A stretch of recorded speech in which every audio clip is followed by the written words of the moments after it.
Hey everybody, Father Michael here. Hope you're all having a good week. I'm enjoying the weather. Sun shines, beautiful night, hanging out here in my backyard. It's kind of great. It's been warm. We do have a couple of announcements just to share with everybody. First one I'm very excited about. In the next couple of weeks, we're going to be getting a couple of different seminarians here at our parish, staying and helping out during the summer. There'll be more information about that when they arrive, but just wanted to give you all a heads up.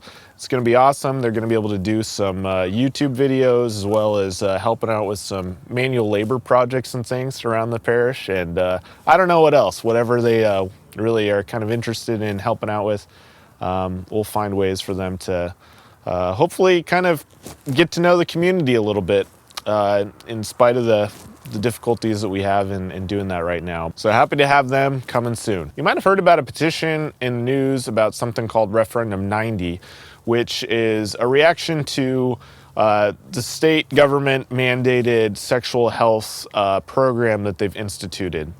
Now, this referendum takes certain issues with the way that that's been done and what it says, and the bishops of Washington have actually come out strongly in favor of having this referendum on the ballot for next year. In light of that, we're going to be having some people here on our parish property to collect signatures for Referendum 90, Friday, May 15th. 10 to 6 in the upper parking lot. There'll be a kind of drive-through place you can come and put your signature on that.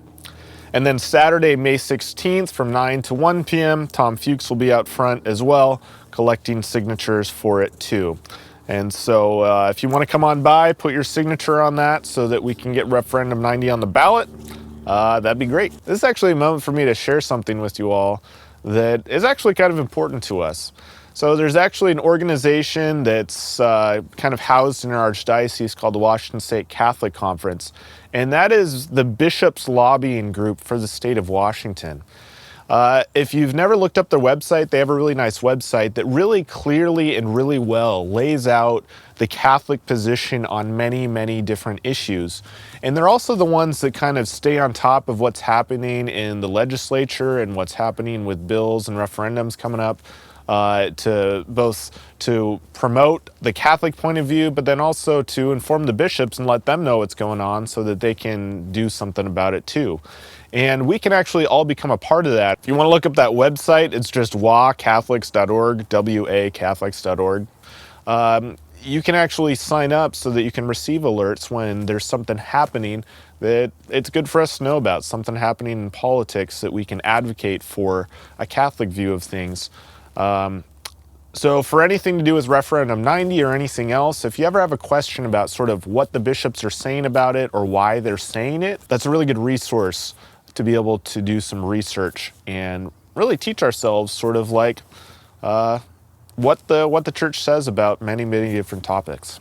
So on Sunday before Mass, I mentioned that there was going to be a webinar on Wednesday talking about how the church is going to be dealing with this new 4-phase plan that Governor Inslee put out. Unfortunately, none of it is really brought up like what we're doing for sacraments. They're still discussing those. They're still talking about those.